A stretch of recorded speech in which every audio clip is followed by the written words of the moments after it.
All right. Recording in progress. Reviews day.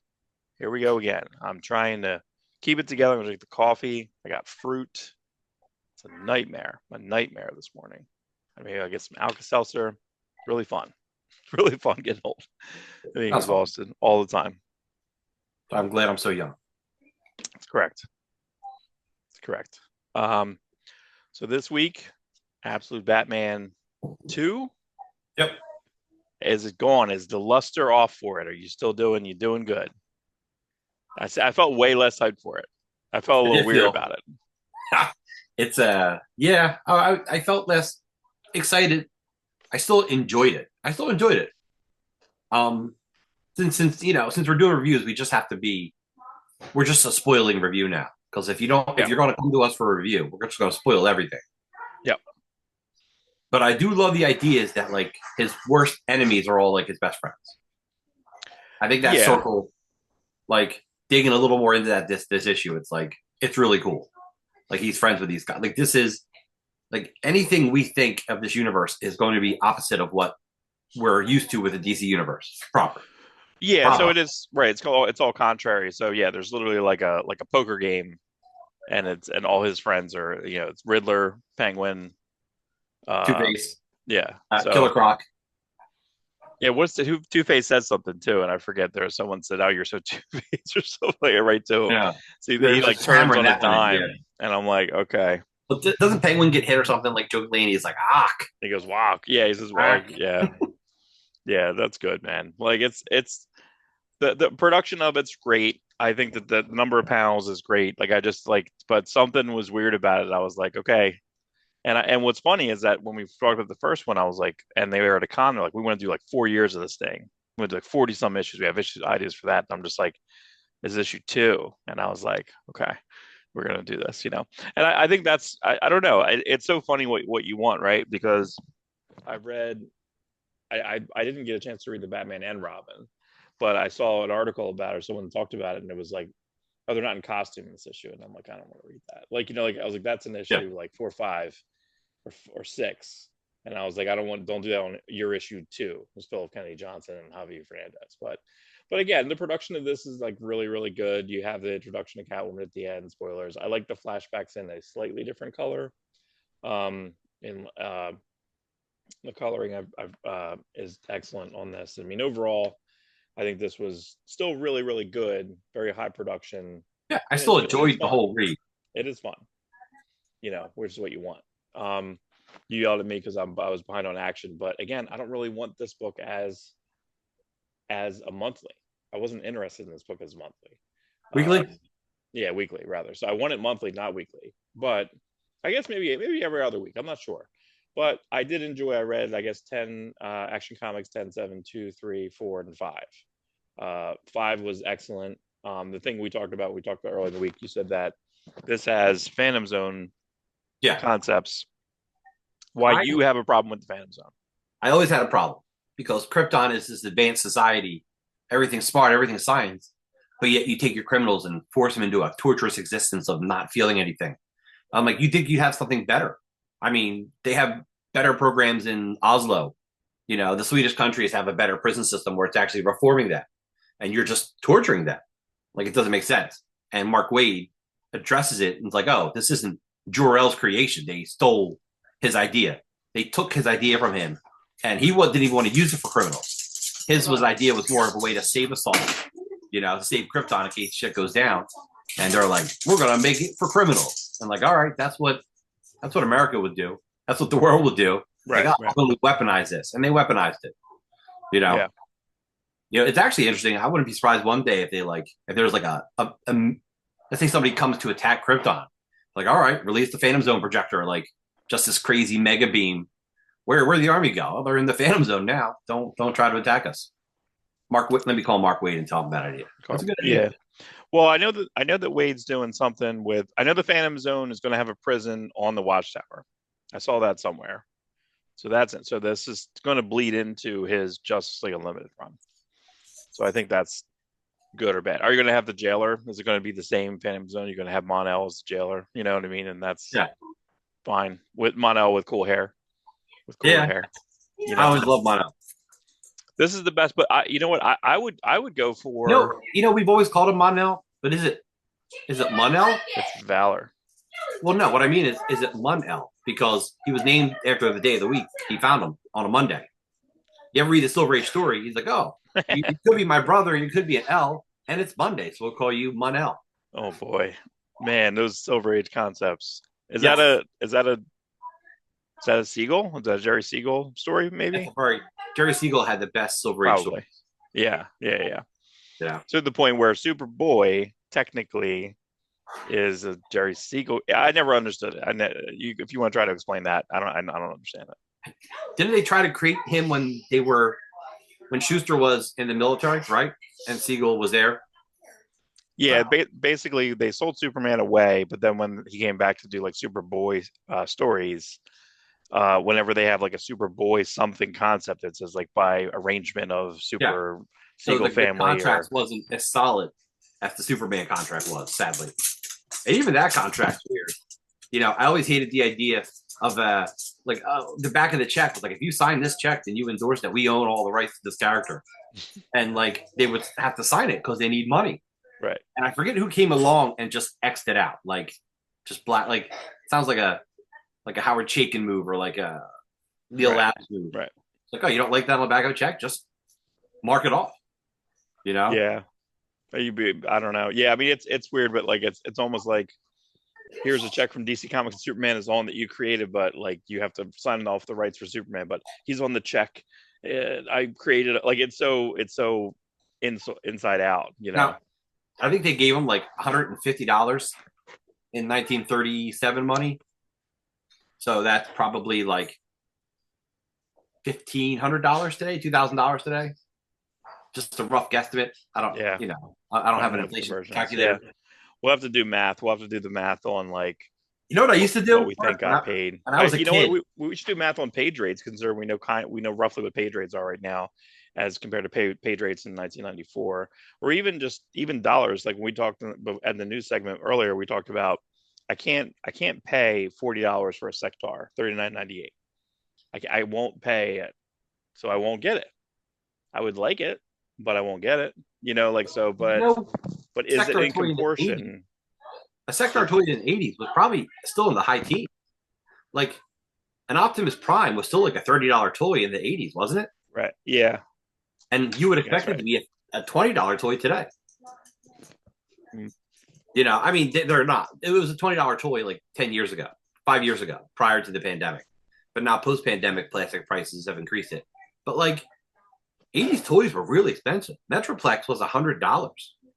Fortress Maximus was $150, something, right? Something like that. You know, let me think about this. Ultra Magnus was 40. I think Metroplex was like 60. Fortress Maximus was 100. That's solid 1980s pricing.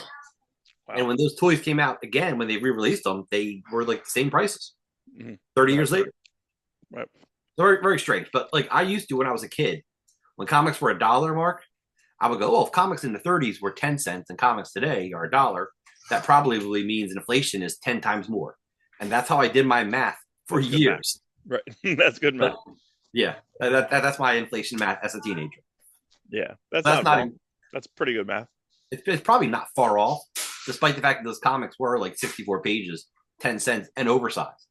So by 1992, when they were $1, they were 75 cents to $1. They never went to 85 cents. It was just like $75, $1.25. That was the biggest hike up to that point. Yeah. Everything else was always 5 cents, 10 cents, 15 cents. Then a quarter. Right. $1.25, $1.50. But even the old What If, they were like annuals. They were $1, weren't they? What If books. Well, when during the early 80s? Yeah. I feel like they were $1. Yeah, the thick ass ones. Those ones towards the end were like really double sized. Yeah. Yeah. Well, that was Jeanette Kahn's concept. He's like, well, we'll just charge everything. We'll just charge a little more for everything. $1 books. She was given reprints, not new material. Right. So reviews. Yeah. Where are we at, reviews? Mark?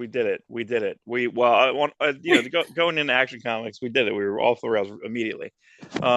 yeah, so Action Comics I caught up. I actually really liked the Supergirl more. I think I liked it almost like more in as more so than the main story. But I do like the main story. I think it's really good. I think that I would be fine if they did a Superboy series and maybe Clayton Henry could do that. Like if Mark Waid and Clayton Henry did that with Matt Herms with that coloring that he's doing on it, like that's fine with me because he drew Superboy's tricky. He drew 2 panels of Superboy and they were and it's clearly Superboy. Right. Superboy's really hard, I think, to do. I like Clayton Henry's Superman, but I feel like proportionally he draws them huge on the page, which is great. I think scale wise, I think he does a great job. But then when he drew a couple pages of Superboy, having the flashback with Mon-El, and yeah, we are just like Mon-El is ingrained in our. He never became Valor for me. I don't count that. He's Mon-El. Like I don't count. I like Valor a lot. I like who wrote Valor. That was Mark Bright art. I don't remember who wrote it though. Jim Housley? Was it? What would I have feel been? like it was Priest, but I don't think it was. But you know where they brought him back in? They brought him back in Adventure Superman annual as just Largand. That's right. He was Brainiac 2's like bodyguard. Mm-hmm. Superman Fall. Right. That was a really good annual. And then he became Valor, and then eventually, becomes Mon-El, whatever. Yeah. Monday. There was a petition online to make Superboy, the Con-El Superboy, into Valor, because Superman's son was kind of like, is he the new Superboy? Then what happens to old Superboy, Connor Kent Superboy? I was like, let's make him Valor. Yeah, I mean, I feel like that they're doing a good job with Superboy, with Connor in this. I think that and having the Japanese Superman. I think that whoever's drawing that too. I feel like all three art styles in this are great across. I think all of them are great. And Clayton Henry's doing great. Whoever's drawing the that other story is great. And Skylar Partridge for the Supergirl, excellent. There's something special about the Triangle era Superman creators, because all of them are still phenomenal. Like Dan Jurgens can come back and do Superman at any time. We have Mark Waid doing Superman, who was a writer, though not of Superman. He was still a writer around that time. That's when he really started his Flash run. Like, if you were to give me a new Superboy comic, I don't see any issue with bringing back Carl Kiesel. Like, I got to show you the stuff he's doing for Kickstarter. His Impossible Jones and Section Zero. They're great. Like, Carl Kiesel has not lost a single thing as far as being a writer goes. I don't know if Tom Grummett's so synonymous with Superboy. Like, you want new, you always want your comics to progress, but it's hard to progress when the original creators who are available are still so good. Well, yeah, I mean, to me, the 1075 just had a perfect button at the end and surprised me because I figured it was going to be, I don't know who I thought was writing it, but it got to the end. And because I don't even know if it says it on the cover, but John Bogdanove does the last backup in 1075. Right. And who was it? Norm Rappin inked it. Right. And but Josh Williamson wrote it, and I was surprised at that. But it was just a beautiful. But Bogdanove it's so good. It's so good, And I know that it's a shame. He had like a Samson. Was it Samson? Maybe he had like a circus man character that he was trying to do a Kickstarter. And I wrote, and I don't know if it was how far it went, but it didn't get funded. And he only has a Facebook. And I wrote to him, John Bogdanove, 2 or 3 years ago, and it went to it's his son's Facebook. Okay. And I was like, do you have this? Yeah, I think it's Kal-El. Yeah, his son. Kal-El Bogdanove. Awesome. What a Superman fan.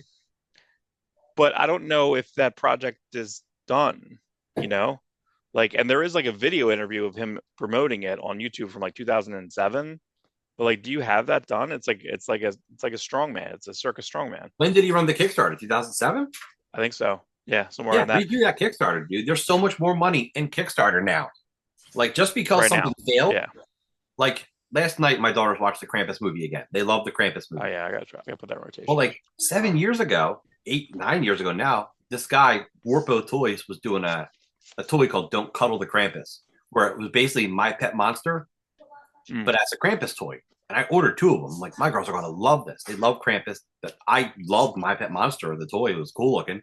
They even got the same designer who did the rubber mask part of the My Pet Monster to do the Don't Cuddle the Krampus. Like, it was a really great toy, and it didn't get the funding.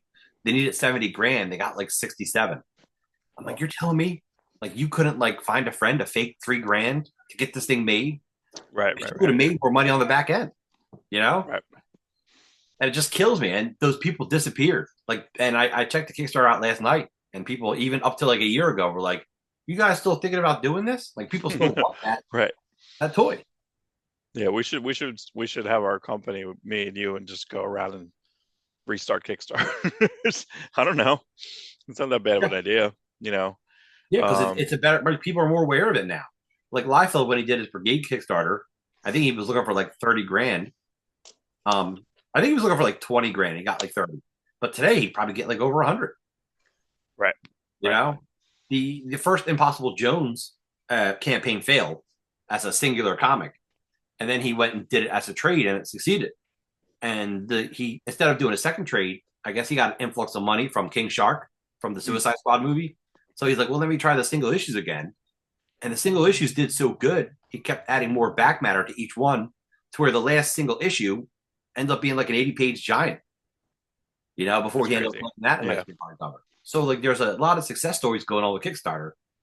And what's cool about Kickstarter is the Kickstarter people are not the comic store people. They're two different sets of people. So you can do your Kickstarters, get the project finalized, and then still offer something through Diamond later. Right. Through Dark Horse or whoever. You know what I mean? Someone will pick it up and publish it. You can go through a publisher, or you don't have to. You know, it goes back to what we were talking about Copra in yesterday's episode, or whatever, however this airs. Like, he's doing through Image, but also here's my Etsy people that have been hardcore. Like, these people are paying extra for this comic to be delivered to them.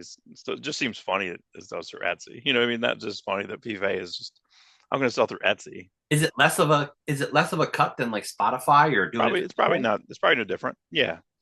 Than Shopify or whoever. Like, it's probably no different than that. But to me, I just like, when I think of Etsy, I just think of like, you know, yarned, like yarn superhero like things. You know, like it's just something that someone made. I don't have it with me. My first comic company, Box Social Press, like, because Box Social was like a 19th century idea of a party. So my symbol was the penny farthing bike. You know, big wheel in the front, tiny wheel in the back, ridiculous. Like, you're sitting up 5 feet off the ground. So that was like kind of our logo. So I wanted like a messenger bag. I really wanted an extreme messenger bag, but like, they don't exist. Like, there's like, Liefeld has one, maybe Dan Frega, you know? Right. So I couldn't get the extreme messenger bag. I went on Etsy and I found like, oh, there's my company symbol just by chance on a bike. So that's my messenger bag. I bring, you've seen, I brought it to all the shows with me. Oh yeah. That's right. That's funny. Now we gotta get a Awestruck Comics messenger bag. Yeah, we gotta get the logo. I gotta get the logo. Gotta get the correct. Yeah, you know, every week we're working a little bit more. Every week the show, I hope, gets a touch better. You know, both content wise. We got a couple ideas. Almost there on a couple, you know, but we do have an Awestruck Comics Twitter, and we have an Awestruck Comics. I have an Gmail. Instagram, but and I have an Instagram, but I just don't have anything on it yet. Really, I just have like one picture on it. So we're getting it. We're doing it live. So no one will hear this live. Yeah, no. So Marvel this week was good. It was interesting to have. I don't know.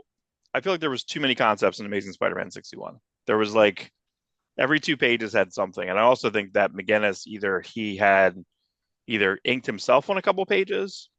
Did you notice that the pages that were just like him and Aunt May and Robbie like walking around looked were really different? Yeah, I almost thought like it was a different artist for a second.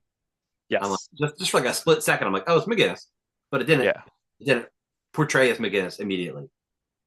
No, it's and Mark Farmer inks it across, and Mark Farmer gives him a different versus Mark. How many inkers do we think of? Right, you had Nate Massengill initially on Vampirella, Vengeance of Vampirella, Deadpool, and on Deadpool, yeah. And then I think it went to Mark Morales at one point. Mark Morales was a strong inker. Who inked the one Fighting American? I kind of forget. Was it Rapid? His Fighting American 3 issues are phenomenal looking. Yeah, Each issue looks more crazy manga than the issue before. Yeah. But when he came on to here, I feel Dexter like Vines. Dexter Vines inked up a Dexter lot of Vines. DC. Yeah. Dexter Vines did, yeah, I believe Dexter Vines did the Superman Batman stuff. Which is great. And I just grabbed that for $1. I grabbed 1 to 6 for $1, When you which is see crazy. Mark Farmer is doing a killer job, and Mark Farmer, how old is he? Because he's been around inking. Like he's synonymous with Alan Davis. You think Mark Farmer, you think Alan Davis. You know, that's who's always been attached to him. Second era Alan Davis. I know. You got Paul Neary, and then he would go back and forth with Paul Neary. You know, it's kind of funny. Well, Paul Neary was the first 20, 30 issues, 20 issues, 15 issues of Excalibur. And then when he came back, when Alan Davis wrote, that's when the Mark Farmer came in on that 41. Right. And I'm like, whoa, it's a little different. It's a little different. And then Alan Davis last year inked himself on that Avengers mini, and that's a different animal too. That's Paul Neary, a little bit different. Did Paul Neary write or co-write Superboy's Legion? Mark Farmer. No, I believe that's Mark Farmer. Yeah, but that's right. They co-wrote that. Yeah, so Farmer. And then Neary did Brian Hitch for a while. That was funny because Brian Hitch was such an Alan Davis clone when he first started off, but then he became Brian Hitch, and like you would think like Neary wouldn't be able to ink that, but he still did, and he did an incredible job. Right. Yeah. So, but back to Mark Farmer. Yeah, but to me, like, and they did it. We talked in the last segment about like the spaghetti. So the death in here, identification, was pretty intense. So this is the 8 Deaths of Spider-Man. What's it called? I don't even. It's called the 8 Deaths of Spider-Man. He's going to die every issue. It is written by Joe Kelly, who I was not excited about.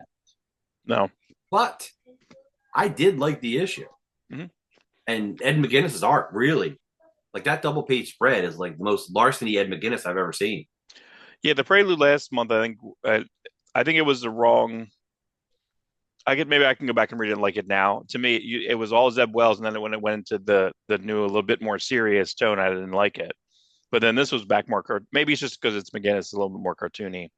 But this is how many times have they worked together? This is the third one because they did a Spider-Man Deadpool.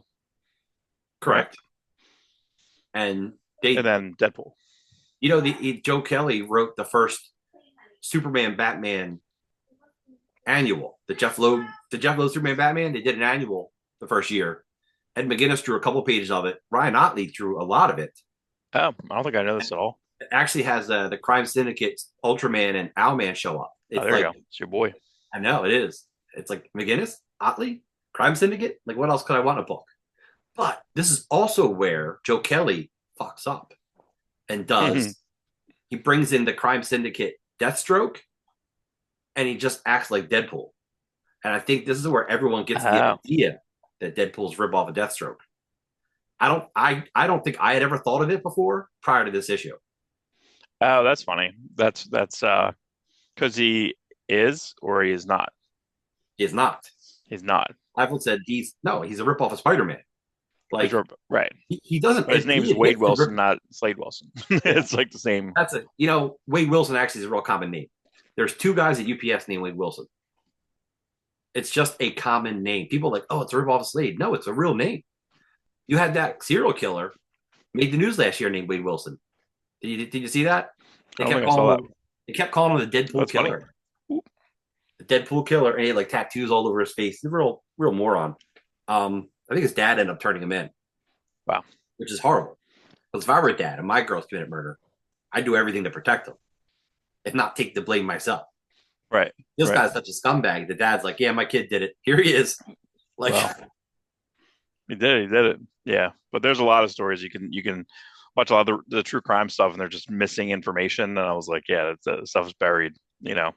There's there's a secretary at my job. She's an older woman. She's probably like 60, 65. And when we got a new driver helper named Wade Wilson, she's like, oh, we're hiring Deadpool, huh? I'm like, what? Wow. What are you talking about? She's like, oh, his name's Wade Wilson. Yeah. I'm like, what? How do you know this? It's just that much in the zeitgeist, you know, that much. Yeah. The ether. That's good. We'll take it. But no, I'm curious about it. I mean, it's. Oh, so just to finish that wrap up. What's the Sidorak mean? Like, why the Sidorak is part magic stone, right? Let me finish Deathstroke. So the point is, Mhm. she said, it's a ripoff of Spider-Man. It's in no way Deathstroke. They don't look anything alike. There's nothing similar about the way they look. Right. You know, Deathstroke, chainmail, Captain Morgan style boots. Do you know what I mean? Well, it's Taskmaster. That's because like Perez went over there, and yeah, Taskmaster also awesome. mm-hmm. That's another character they need to do right in the movies. Give me they can't do it. I don't know why. Joe Manganiello, you're gonna mess that up. Oh, Deathstroke. Yeah.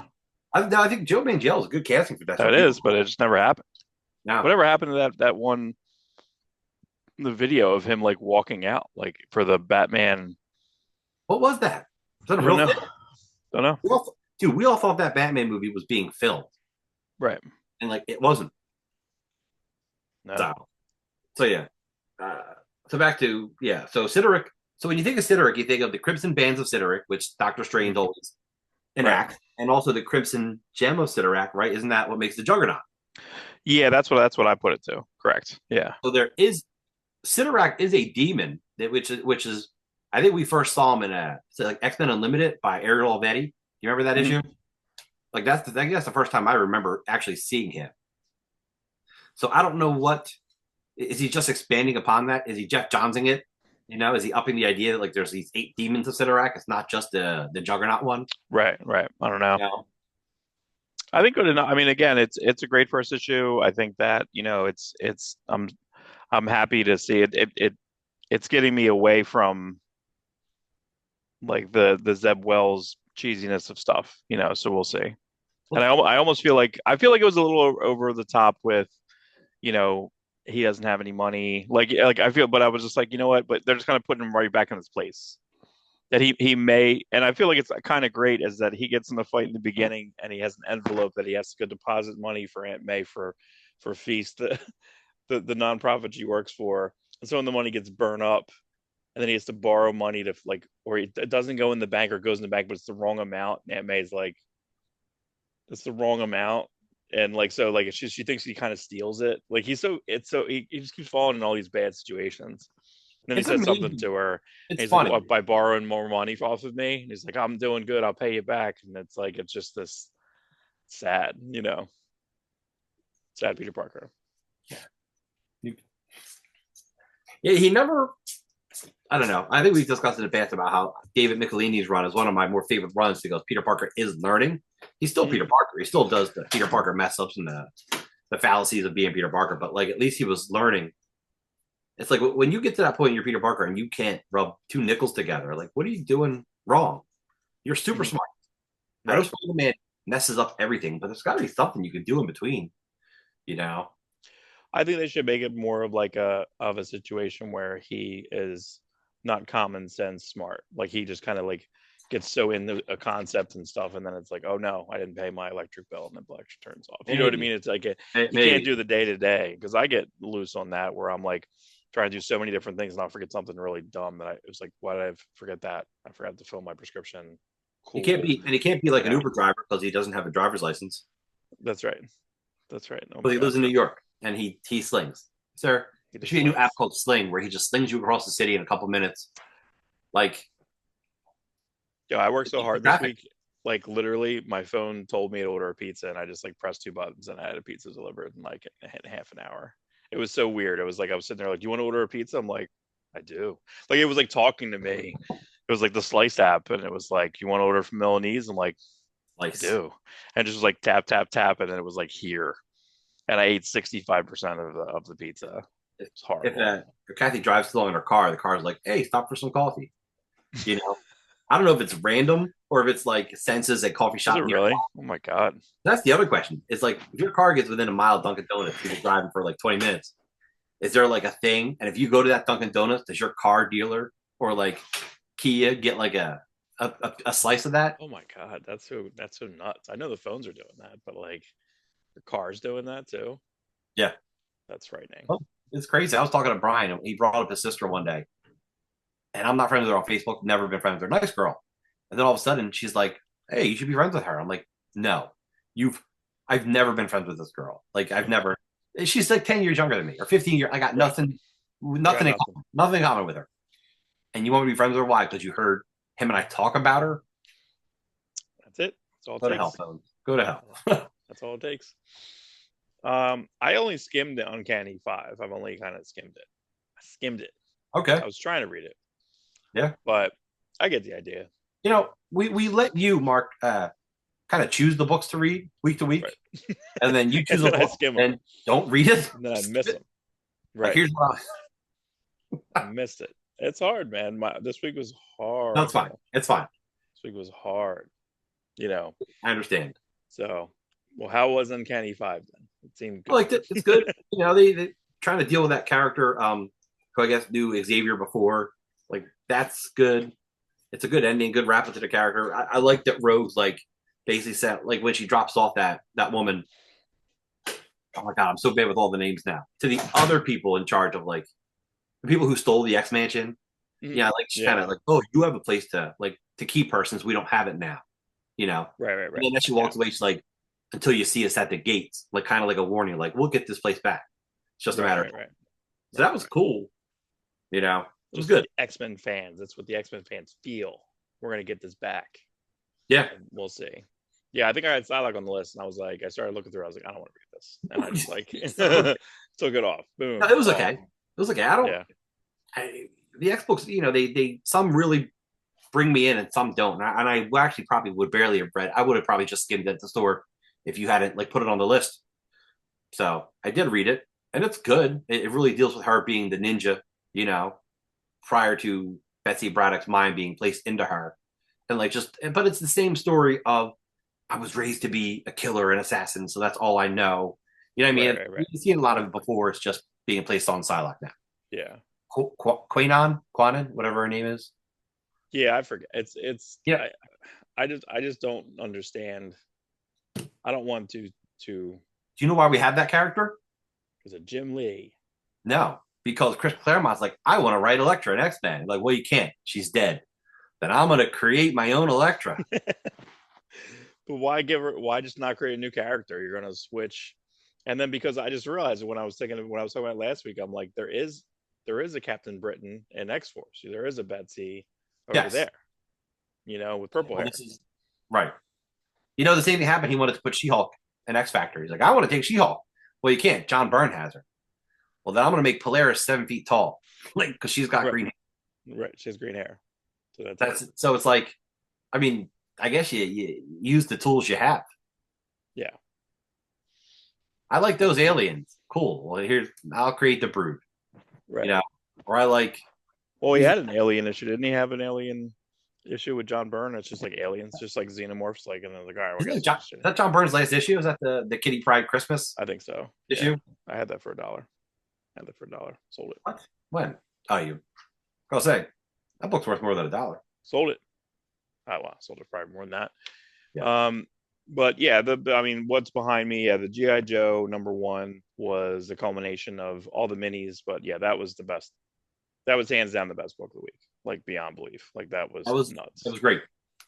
That story was good. Art was good. Coloring was good. It was dead on. I was thinking of you the one page because I had like 2 pages in a row, like orange backgrounds. I'm like, oh, is Mark going to point out these orange backgrounds? Yeah, pretty much the first like 3 pages. I was like, you son of a bitch.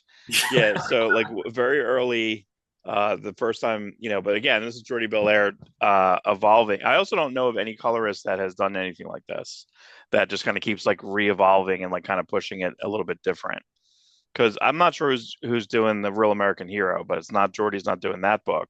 But whoever's doing that is still doing like a similar like dot coloring in certain spaces.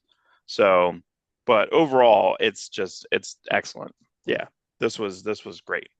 And also, I don't know. And when I first was looking at them, then I realized I'm like, wait, there's no Snake Eyes, there's no Storm Shadow. I'm like, but that's correct, because technically they weren't in the first couple storylines of I don't even know if they were on season 1 of the show right away. God, we're such bad fans. I feel like they were in the comics, not in the initial comics. So they weren't in for a while. Snake Eyes wasn't in there from the get-go? No. So they're building into that, but I mean, we haven't seen Snake Eyes at all in anything, right? No. He hasn't even been brought up, so that's That'll be awesome when he shows up. Yeah, yeah. You would figure that's usually who they exploit. You know, that's usually that was one. Well, how many GI Joes? I mean, again, I was more of a Transformers guy, but how many GI Joes did you have, and who did you have? Not many. I had Shipwreck. Shipwreck. I had He, Snake Eyes, and I had Zartan. I did get Snake Eyes later, and I did I have had Roadblock too. Yeah, I You had know what it Roadblock. was? Roadblock's right Shipwreck might be the only one I got new. there. If I had any other GI Joes, they were yard sale buys from my grandma because she would just see in a yard sale, she'd get it for me. That's Because we fun. were poor. Yeah, I wasn't like I like GI Joe, but I love Transformers. Mhm. So it was like that was more my because you know it's like GI Joe's boring. Like what am I? I love the military. No, I'm 8 years old. I love robots. The Right. Transformers. I like robots. I like Transformers robots. Yeah, but they do an origin of the lasers. Yes, that was Yeah. awesome. Yeah. That was really funny. And I thought that So it's being made from Energon. this Cobra, right, exactly. And this Cobra Commander may or may not be potentially like a transformer too. Like they're doing like, which was from the miniseries. They do a little of that in the miniseries too, which was pretty good. That was a good miniseries. Was that Williamson also? I think that's right. Yes, he did. Did the first two. And Duke. Right. And then what? You had Waters do Destro, and Kelly and Thompson do Scarlet. Yeah, I didn't read Scarlet or Destro. I didn't read Scarlet #5. I'm looking today. I'm like, oh crap! I read every GI Joe miniseries except the last issue of Scarlet. Well, it's funny. They did Cover Girl. They changed her hair in this. They make a point to do that, and they're just like, okay, well, that's better. Hilariously too. It's Yeah, like don't tell a woman that you prefer her hair a different way because yeah, that's not going to work. Yeah, that's not going to work. But no, I'm excited for this, and I don't know. I wonder who their B artist is going to be. I know that Tom Riley is not fast. I know he's not. So I wonder if they're going to have a B artist. I wouldn't mind if well, I mean, I guess Mooneyham's going to stay over there, but I mean, you could just leave Paul Pelletier to draw that book, in my opinion. Leave that, and then have Mooneyham come over here. That would be really fun. They probably have. Honestly, if you're gonna have I don't know if you're gonna have the B guy or you're gonna have an A, B, C, and D guy. Like, because any of the other miniseries artists would fill in fine. Yeah, that's fine. Well, I even going into going into Transformers this week, like Transformers having Jason Howard on that, I didn't think that would have worked, but I didn't think that so far every artist has worked. And Yes. and even with this, with Jason Howard doing like the Starscream like HISS Tank reveal, which I'm happy that wasn't spoiled for me. Like that's really fun. And I wonder what's going on with Dayton Ward Johnson. Did he have like a really like was it Sid in Toy Story? Was he like Sid where he would like chop toys up and put toys together or some shit? Because like he's got like a fascination with like chopping things or just like melding toys together. It's like body horror for toys. Did you see the cover to 16? No. Oh my god, it's Thundercracker in the Ark looking at Skywarp being melded in with the machines, and he's like looking sad at him. Like, oh, these covers, dude. Yeah, they're brutal. They're brutal. So I don't know what's gay. I don't know. Jenny Warren Johnson has some definite body horror things. He's doing robot horror, But that again, another great issue. Are they? It's Corona again on the next issue. Does that sound right? Corona's back. Yeah, Corona's back, and it seems like I feel like he's gonna. If he doesn't finish all the series, he'll at least probably do 23. I'd like to see Daniel Warren Johnson come back for at least 24. It'd be nice for him to do like 18 through 24. We don't know yet. Right. Yeah. Because he's only doing because it's done. He's doing just those many issues, right? So as far as we know, he's doing up to 24. So he did 6. Jorge Corona is going to do probably 10. 2 issues by Jason Howard. Mm-hmm. Free Comic Book Day by Ryan Otley, which is beautiful. Yeah, that's a good idea. Yeah. I also think when I was just thinking about the lineup of like Williamson, these are all Kirkman's guys and they've all evolved the right way. It's not as if he's picked the only person that's not in Skybound anymore is Spencer, because Spencer did Thief of Thieves? Thief of Thieves. Right. But he's the only person that I'm not sure if his book, if his whatever that Spencer book was, I forget, Our Morning Glories or whatever. I'm not sure if that was Skybound or not. But if you think about it, like he produced Extremity, Skybound was Extremity, Skybound was Manifest Destiny, which is Williamson. Like he's got his guys, but they've all stepped up. Like Daniel Warren Johnson, we wouldn't have expected to have this much of a success with Transformers. We didn't know Wrote it was Manifest going to be Destiny. like that. I think that was Williamson, right? Williamson. Yeah, about 90% sure. Yeah, I And I think know he that's did right. Nailbiter. Nailbiters was fantastic. I never read that. Well, it's so funny. Like, and I have this in a little bit lower, but Nailbiter should I'll just be throw a it in TV show. here. There's no reason there's not a Nailbiter TV show yet. Is Just that see, vampires? it's serial killers, Hmm. but serial killers and like weird serial killers too, like the Jason type too. It's like all these serial killers have their own thing, and as the book goes on, they reveal other serial killers who are more along the lines of the what do you call the Jason serial killers? They have a name for that, like the Jason, the Texas Chainsaw Massacres, the you know I don't know. Michael Myers. I'm sure there's like a name for those types before you get supernatural. Movie Like they're semi. maniacs. Maybe. Yeah. Um, Yeah, Nailbiter seems like real easy to do and real cheap. yeah, I don't know. I don't really like horror and comics, but it's funny that someone posted, and I thought it was a finite series, but the Deviant trade went up this week, and I grabbed that and I looked at that and I was like, and I read it and I was surprised at how much I liked it because I thought when I'm reading it and I feel like this is a James Tenney and a Tiny Onion production, and then John and who's it was Hickson, Joshua Hickson, and it's scary, and I know it is ongoing. It is an ongoing book, which like I almost feel like I don't want an ongoing horror book. But and I thought that everything about it was a little extra and cliche in it, but I just really liked it. Like so the character you're literally following a character who is a comic book writer who is researching to do a comic book about serial killers. And he visits this one serial killer in jail.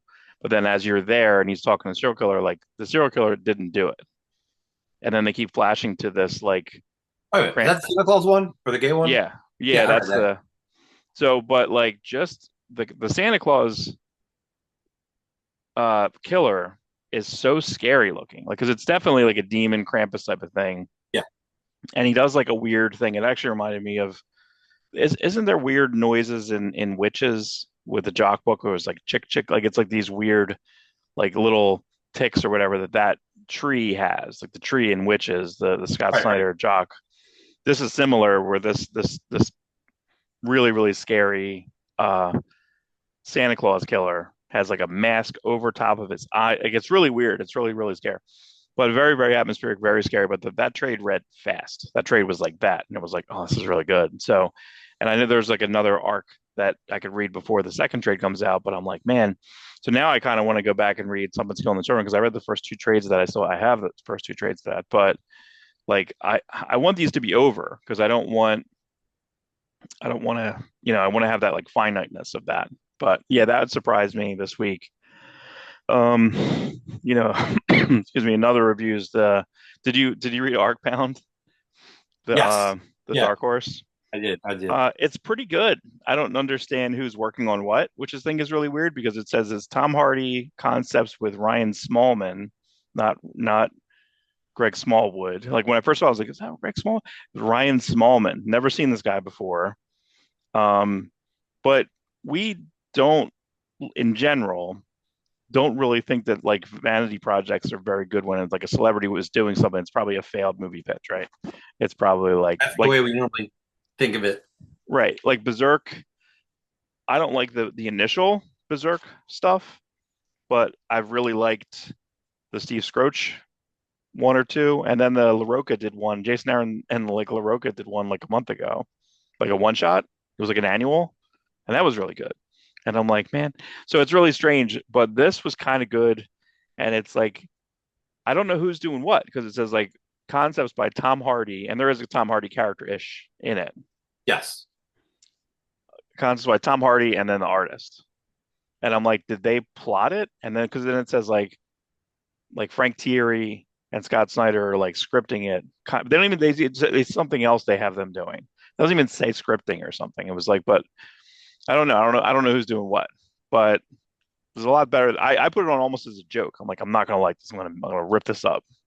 And I kind of really liked it. So That was fine. It was good. It was sci-fi. It was good. Body horror. body horror, you know? Yeah, it's the right but it felt like Aliens, like it was like, the Marine concept. I just like the armor was good, the styling of it was really good, and yeah, I don't know. I feel like a lot of stuff that's coming out through Dark Horse, like they have a lot of good little lines right now. Because Dark Horse remember, they had to reinvent themselves, you know? yeah, they 'Cause lost they Star lost, Wars, they lost yeah. Conan, And we were and like, why do we need them? Because it's yeah, like, if you want a license thing, you go to IDW. They seem to have a better line for licensing. If you want to create something, you go to Image. right, But then right, Dark Horse, like, well, let's make a deal with Scott Snyder. mhm, That was right, first. You know, he when he had his Comixology stuff, then it was going to go to Dark Horse. I don't know if the guy who headed up the Comixology originals, probably the guy who started Distillery, I forget his name currently. mhm. He must have been friendly with Mike Richardson. If you're friends with Mike Richardson, he'll like do anything for you. You know? Yeah. There's a lot of stuff like where in that Hellboy doc, it was kind of like that where he would like almost say something to Mike Richardson, and he's like, "Do whatever you want." You're Mike, like it's he gives like blank checks, kind of like he has a lot of faith in that. You know what I mean? So, but I Mike was Mignola never surprised. left him. You know what? If No, some Marvel or not Marvel Image would have loved to have had Hellboy. You know, it feels like something that would flourish there. yeah, But you know, it just looked good with that Dark Horse logo. I kind of wish it still had the Legend logo. Like, give me that Legend yeah, logo. yeah. Give me At the least for Mohawk. those handful that are there, because I mean, yeah, I don't know.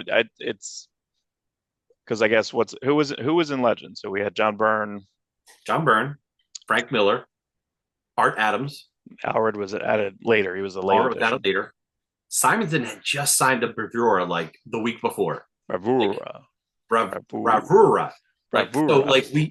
like it never felt right that he didn't go right to Legend. Like it should have been Walt Simonson. Well, the Um, bad part with that was like, wasn't it Star Slammers 1, 2, 3, 4, and then Star Slammer Special at Dark Horse? It's like, yeah, something cool, like that's number 5. Like it was like, way to that. go. He missed out on some sales there because I think just had it gone right to Legends, it would have done a lot better. Plus, you already had the Star Slammers graphic novel put out by Marvel. Like how awesome! Right, Like right, right, right. I ran out and got that right away. You know, as soon as I knew that was a thing. Yeah, yeah. It's very different. I think I don't even know if that's. I think the original one. I think he lettered it too. I think Simonson did everything on that book, up and down. That's before he does the heavy metal like Alien book too. So, Right. but I think I had it on It there. kills me. It always kills me to think about that stupid Atlas Comics tried to get one license book done in the 70s of Godzilla. Oh, yeah, I don't want to talk. And Walt Simonson drew Godzilla pages for the pitch. And they didn't like it. It didn't like it, but they got lost. Simonson doesn't have those pages. Right. Somebody has those Walt Simonson Godzilla pages. Pre-Marvel getting Godzilla. And he doesn't sell anything either. That's the thing, is like they're gone. Because No, they weren't returned to him and something like that. Is that what yes, happened? they weren't returned. So nobody claims they have it. So I don't think they sent originals to Toho. You know, you would have sent photocopies, you know, or whatever you had of the time. Yeah, Just but IDW has the Godzilla license. I don't know. This is why we got to get involved. We got to figure. I think our new idea now is, let's try to help revive Kickstarters and promote Kickstarters that we don't have any part of, and just yeah, get them back going. Let's get them up again. Let's there get are that other going. people. There are people that I'm friendly with or know, and I'm like, why don't they do a Kickstarter? You Mm. know, the Gary Carlson, the guy who does Big Bang Comics, who did Megaton back in the '80s, he just sells digital and print on demand through Kablam. What are Right. they? Indie Planet. Yeah, I think it's any point. Indie Yeah, yeah. Planet's the name there. You can go there and download a comic for $1 or buy it, and they just print you that comic within a couple weeks and send it to you. Mm. So I don't. Is that better than doing Kickstarters? I don't know. I don't think so because somebody did a Big Bang Kickstarter, and it's a bunch of independent people, and I got a couple friends in it, and they got 10 grand for it, or at least that was their goal. They reached the goal, and I don't know how much that money went to Gary Carlson. They're all his characters, you know, him and Chris Ecker. Right, right. But Who drew that Night Watchman book? Ben Torres, the one from the '90s, Yeah, Ben Torres is that's the awesome. best. That's so bad. That's so great. I got the second, because the second one, is it the second issue? I it has the cover where he's like jumping, but that's actually a JR Daredevil drawing, and then it's basically him drawing like Frank Miller's Dark Knight. Like it's like a couple Yeah. references in a row. The Night Watchman is a Batman type character. Right. And Gary Carlson wrote a pitch that was very Dark Knight like in the early 80s. Like that's how he was going to bring this character in Megaton. He was going to have a Megaton story. He wasn't called a Night Watchman yet. He was called like the Crusader, whereas he's a superhero, got old, retired, and now he's coming back because the city gets bad. You know, it's the you've seen the story. That style of story has been around for a while. Frank Miller didn't create it. Right. Oh man. Old man stories are the best. You know the best. You know what it is? It's the Quiet Man. The Quiet Man short story, which famously made into a movie with John Wayne. Same thing. Old man retired. Oh yeah, he still kicks ass. Only they did it more of a surprise in that movie. But it's that concept. So when they did Dark Knight, he's like, "Oh, I guess I'll never do this idea." And then when Image happens, he publishes 2 issues of Night Watchman through Caliber, and then he gets the Image deal, so he reprints it through Image later. The first 2 issues, and then 3 and 4. Right. And Torres drew all of it, and he does an awesome, ugly JRJ Frank Miller. It's a mashup. Yeah, it's really something. And what's hilarious is he's a competent artist. He's actually done Daredevil work within the past couple of years for real, and he's doing a new Night Watchman story called like it's something like they're basically fighting Universal monsters type of thing. I'll send you. I have a PDF of it. Oh wow. Again, okay. Yeah, and that's new. That's actually happening right now for a new 4-issue miniseries. But it's his modern style. It's not that crazy 90s. I want that 90s style. I want that like yeah. I'm trying to think who that reminded me of. It's almost like a McDaniel too. It's almost like Scott McDaniel. It's like Scott McDaniel. That's like, pre McDaniel. Is it really? Wow.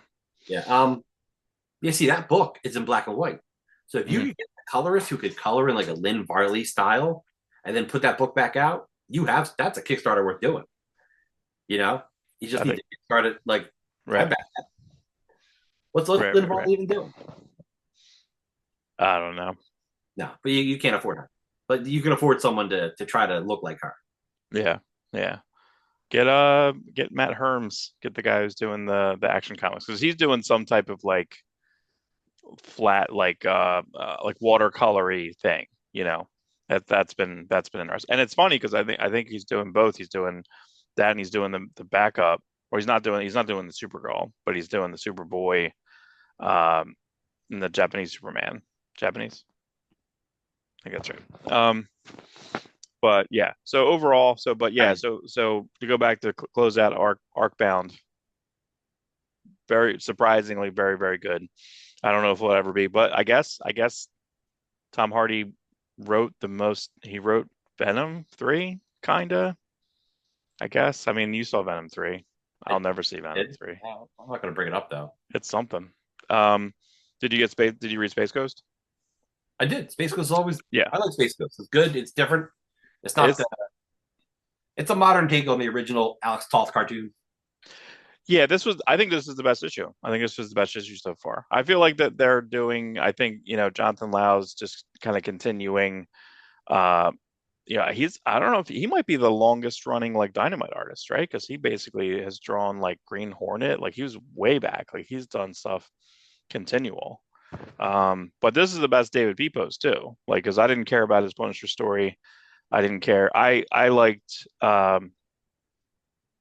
Jerry Duggan's Savage Avengers. So then when I think David Pepose went on, I didn't really care about it. And that was kind of like you were finishing out Conan being in there too. So that was like, I think he was gone by then. He might have been gone by then. So I didn't care about that last storyline. But that's the best one that's been so far. And I don't know who's doing the covers, but they're not exactly Alex Ross covers, but they kind of are. Yeah, and they're not exactly. But they're kind of great. But the Battle of the Planets or Gotcha Man doing the same thing, where they have like some guy who's drawing like but it's not bad. It's not like when they had some of the people that were doing Alex Ross-ish stuff in the 90s, and you're like, I don't want this. Yeah.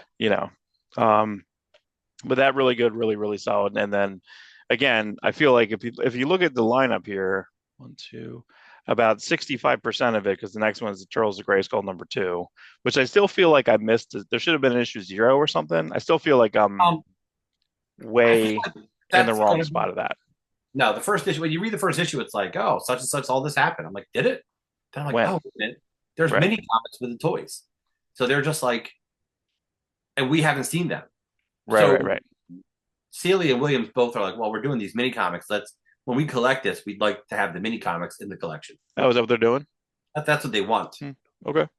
So yeah, it's kind of a false. I don't really like that idea of like I like the mini comics counting, but you got to give them to us. You got to do something. You should have put out an issue 0. Put a 0. Yeah, yeah, throw a 0. Because like I don't know what's happening.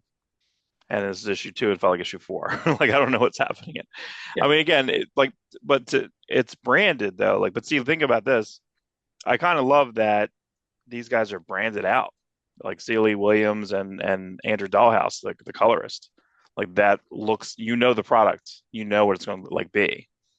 Like this is their 4th or 5th series, right? Like I mean, Yeah. like it's pretty fun. Like so, that's really really fun. That's been really really fun. So that was it for me for comics. I think the only thing I deleted, but I did end up reading it, is I put I put it on here, then deleted it. There was Black Hammer, the Black Hammer Spiral City. Oh yeah, I didn't read that yet, so it's fine. Yeah, so maybe we'll flip that I next week. will. But um, it was really good. I just feel it's hard to that series it makes me sad because I know that the original Dean Orbison, as he's still really sick, right? He's not, and they ended it. They closed it out. Yeah, And then they I guess he had, there's openings in this world. I don't know if this series takes place after that or at some point in its history. yeah, it's after. Yeah. Okay, But good. that's cool. That's really interesting. No, it's focusing on a certain spot. But what's really cool, and you'll see in the first, there's been so many art styles in this. So you have Teddy Christensen doing this, and he does almost like a storybook. The first 3 pages are different art style than the rest of the book. And then he does another flashback later on, does the same type of like storybook thing. So really, really fun. And I think it's interesting because this is kind of like a bit of JSA stuff. And now Jeff Lemire's doing JSA for reals. You know what I mean? So it's, I guess Jeff Lemire's exclusive contract with Image is over because he was exclusive with Image for right. like 2 years, 3 Right. years. But he also has a book coming out through, I don't know if it's IDW, that Minor Arcana is coming out. So yeah. So I don't know. Because this is a Dark Horse. That's it. Minor Arcana, I want to say, is IDW or something. Dark Or Horse Boom. must have some interest in Black Hammer. There must be some, they must own part of it. Right. Right. So That's you can't take Black. I don't think he can take Black Hammer anywhere else. I think if they did anything with Black Hammer, I think it would be a really good like cartoon. I think it would be like an Amazon cartoon.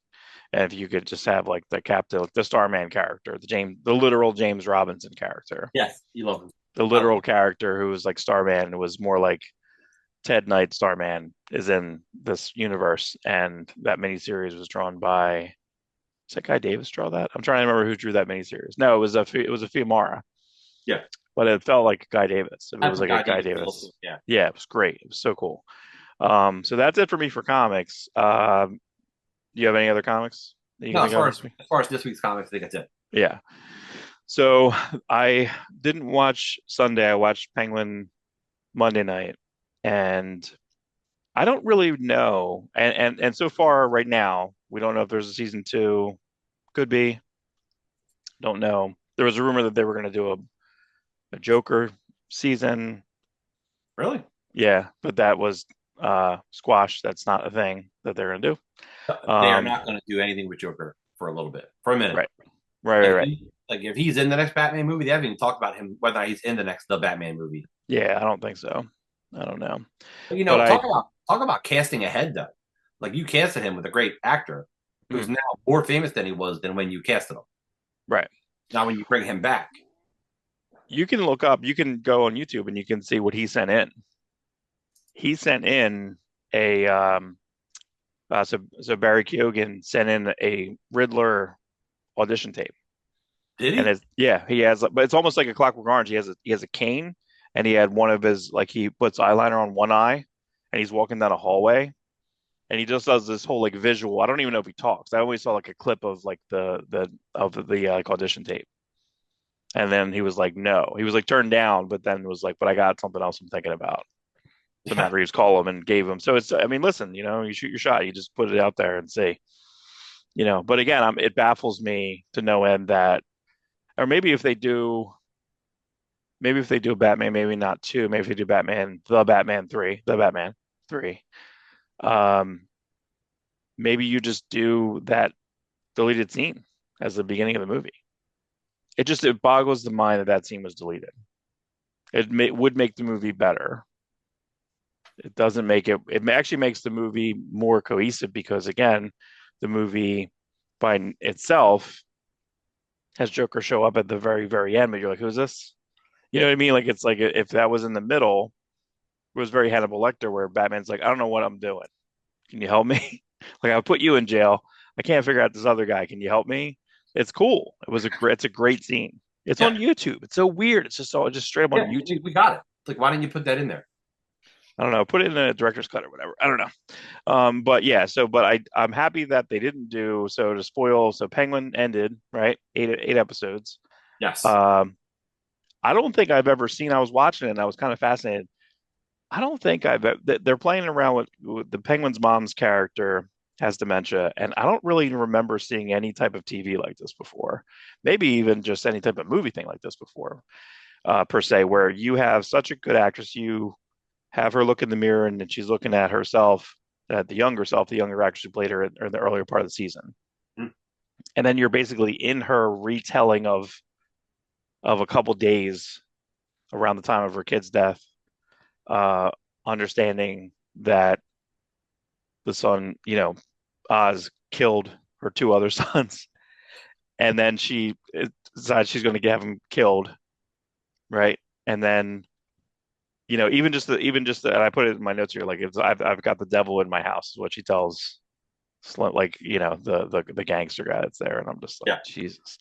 Um, and then you go in the flashback where they're at the nightclub, which they're literally at, by the way, because then when they show you later on, that's where she's being held. She's held at so Penguin's mom's being held at the same nightclub by Sophia Falcone or Sophia Gigante at this point. Um, so you're in the same room, and then also in the flashback that she's there, so she's there as the 70, 80-year-old woman talking to her young son, the young Penguin, and then at one point she gets confused and looks over, and then you see Sophia Falcone like in the corner of the Yeah. club, Yeah. as if she's in the club in the 1950s. She's not there, and then you see the Dr. Julian, like, is she being hypnotized? Like they're like, keep going. You're reliving this memory. We're inside of your memory, and I'm like, how are you doing this? So I don't think I've ever seen anything like that. I think that was pretty. The show all around has been very, very inventive. Yeah. I Like in think that, Julian Day, like the calendar man, you know, like I like that guy. I think he was on Luke he's Cage. he's Shades. He's Luke Cage Yeah. season two. Shades. Yeah, he's good. Yeah, I mean, in general, I just feel like, and then I thought at the end when he had her and put her in the back. No one's with him.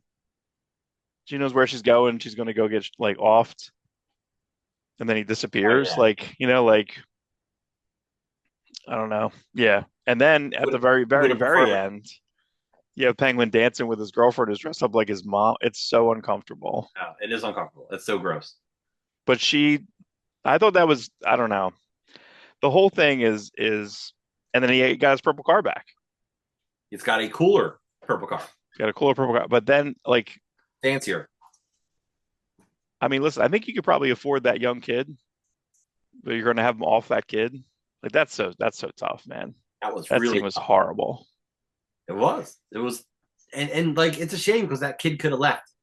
That kid did everything. Like there's no Penguin in control without that kid, without Vic. You know, Vic from the Runaways. He was in the Runaways. Vic from the, yeah, yeah.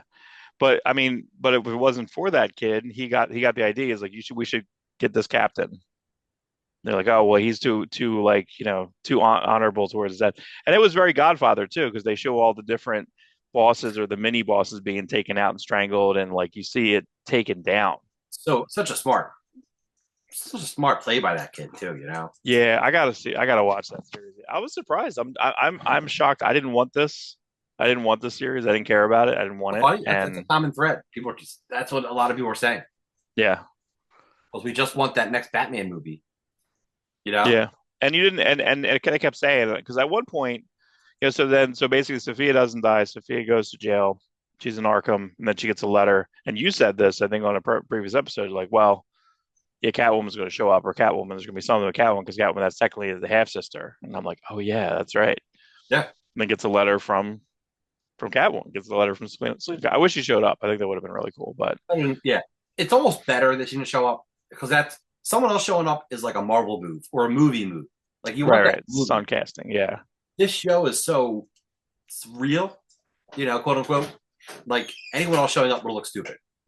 Right. Other than like Commissioner Gordon would have been the only acceptable cameo in this. Right. Nobody else. Because we did get the one cop with a voice. Hey, we got you, you know. right. Yeah, the Matt Reeves casted guy. Yeah, this he's also in the Taiki, he was also in the Taiki Waititi pirate show. He's a pretty major character. Oh, is he? Okay. Yeah. But yeah, so we're kind of glad we didn't get, I'm glad that Batman didn't show up. The signal in the sky, yes, that's perfectly that's fine. acceptable. Yeah. You know, a letter from Catwoman, okay, you know. No email, I guess, in Arkham. No. I get it. There's just enough. There was just enough like retie back at the very, very end. And he's just as screwy. He's more in charge, but I mean that Penguin, this I don't know. Sign it up for season 2. I would take it. I would take a season 2. Yeah. So are we not? So what do we know? So is there a season 2? Or are they still going to think about? Is the Gotham PD show not happening? That's not happening? Right? Yeah. Everything else is. I think everything else is flat. Yeah, I don't think there's nothing signed. I would just put this creative team in something in that universe. It felt exactly like that Gotham. It didn't feel like TV. It didn't feel like a WB or CW like version of that movie Gotham. It didn't feel like the TV show Gotham. No, I thought the geography was better than like, oh, this is Chicago, which was always which was except for the first one. The first Batman Begins, the first Nolan to the second one, it's like they're completely two different cities. He just gave up, in my opinion. The bridges were different. You didn't have a subway system. You didn't have a elevated train system. And then the second one, they're just like, I'm just going to film Chicago. Okay, I guess. Yes, not great. Yeah. Not great. Got to make these cities got to have their own feel. That's that's the one bit of advice Alan Moore gave Tim Burton. Tim Burton took Alan Moore to a bar. He's like, what do I need in this movie? And Alan Moore's like, you focus on Gotham. You make Gotham, and everything else falls into place. Yeah. And then Alan Moore's like, he didn't give me any money for it, but at least he paid for the beer. My God. Oh, man. That's crazy. That's how it goes. And then I guess the last thing is that I watched I don't know how big an Elvis fan you are, but they have, and I think you would like this because do you know who narrates and talks 30 to 40% of this Netflix documentary? So they put out an Elvis documentary last night. It was all about the 66 special. And who's the biggest Elvis fan that you kind of know of, that you're a big fan of in general? That I know of? Yeah. It's a comedian. Well, not like Kevin Smith, right? No, Conan O'Brien. Conan O'Brien talks through the majority of this and is on there and explains. He is a huge Elvis fan. Stage fright. He's only a fan because he took his mom to Graceland and he learned everything about Elvis. You see, he knows everything. I don't know if you know this or not. I grew up on Elvis. Like, I know a lot about Elvis. My dad nickname was Elvis. When I did Joseph, an Amazing Technicolor Dreamcoat production. And in that production, I played the Pharaoh, who is Elvis. So I actually have a pretty good Elvis. I'm not doing it now. Oh, an impersonation. Like when it comes to Elvis, I'm really in deep with that. Just so you know. Yeah, you should watch. It's great. Yeah, they have a couple commentators in. You have a couple, but Conan is unreal in this. He's unreal. He's so good. But there's a lot of behind the scenes footage, and it's interesting because again we saw the I've seen the 66 special, the comeback special multiple times. It's really weird to think about that he's He's 19 in 1954, Elvis, and by like 32, he's like washed up because Yeah. he had like, and he wasn't on stage for 6 years in between. Like he wasn't in front of people for 6 years. After the draft, he comes back and he doesn't have, and then he's being asked. He's like, well, was Vietnam starting? And he's being asked, what do you think about this? Would you go if you were drafted? And he's like, I don't want to talk about this. He's like, what about others? A lot of other people are speaking out, and he's like, I don't want to talk about them. I don't have an opinion on if they should talk or not. Like just like really careful in how he's talking, and it he's and apparently like it was all skits, and they show you tons of stuff of skits that weren't aired of him like acting out Tiger Man and trying to pick up this girl and fight and stuff, and they cut a bunch of the skits out because apparently, and they have audio of this, is after all the day that he was frustrated filming stuff, he goes to his dressing room and him and like all his boys are just playing. And then they decide to do the round. The producer says, "Okay, let's do a concert in the round, and you guys just do that." And it's really like a whole dissection of this whole thing.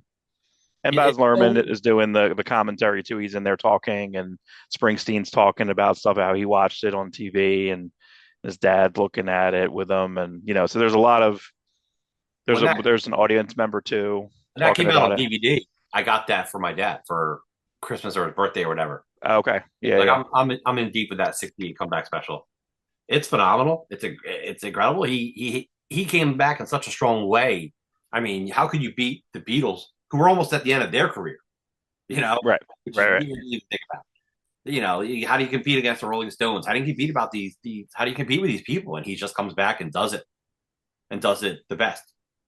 Yeah, And there's a story. it's almost like how awesome Nirvana Unplugged was for us. Mhm. But more so because he had been gone. And that Right, 60 comeback special appeals to kids, teens, adults. You know, right, Nirvana right, they didn't go anywhere. Well, until a couple months later. But right, right, right, they right. weren't gone. But they just hear something different. And that 68 comeback special. And thank God they dropped all that other crap. Just gave it that. Yeah, there's a lot. I mean, it's what's kind of nuts about it too is that Priscilla, she talks about, she's like, I'm married to that guy, and I haven't seen this guy before. She's never seen certain things and aspects of him, and they had Lisa Marie, and that's kind of sad too because Lisa Marie's not, she's gone, she's gone. So and Horrible. Priscilla's talking about how he was nervous being a dad. He didn't know how to hold a baby, and they show a video of him like trying to hold the baby, hold Lisa, and I'm like, oh, don't drop her. Like it's crazy. Um, but man, the Colonel Tom stuff is just tough. It's hard, and they talk a little bit, and again, they didn't do it too hard, but they talk about the weird thing of like the exploitation of like we can take this all away from you. That there was literally like a time when it was like MGM, and because he wanted to quit, he didn't want to do this one movie, and he's in there and he's talking to them, and he's like, "We're taking this all away. You can't release anything." They had him on such a like stranglehold contract. He's like, "Well, you can't release him. I want to go do a gospel album." You're not gonna be able to do anything. You have to do like King Creole. No, it's like it's so hard. It's so difficult, but it makes when you watch the performances here, they talk so much about how frustrating it was for him.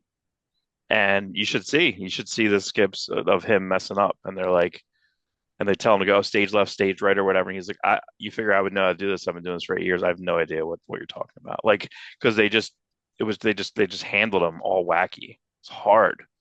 I'll watch it again. I think I want to watch it again. Yeah, Yeah. it's great. And you know what's also great about it? Hour 31. It's not a 3 hour Absolutely. documentary. It's not a 5 hour. It's a solid hour 31. And it shows bits and good pieces of the special. But now I just want to watch. I think I own it. I'm pretty sure I bought it a couple years ago on iTunes or whatever. I think I got it, so I can just watch it whenever I want. You know. But yeah, that's the best thing. That was really really fun watching that last night. So That's good. that's it.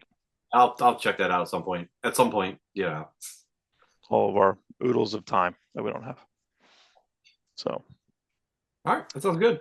that's it for me. That is reviews day for you. We're gonna sign off. I'm gonna I this week I changed some of Rob's video that he sent me. I got a theme intro, outro. I'm going to do the outro, and I might change a couple little bits. I'm going to tweak it a little bit, but yeah, because I played it for my girlfriend. She said you should have the word "awestruck" in there somewhere, and I'm like, oh, we don't have that, so we have to.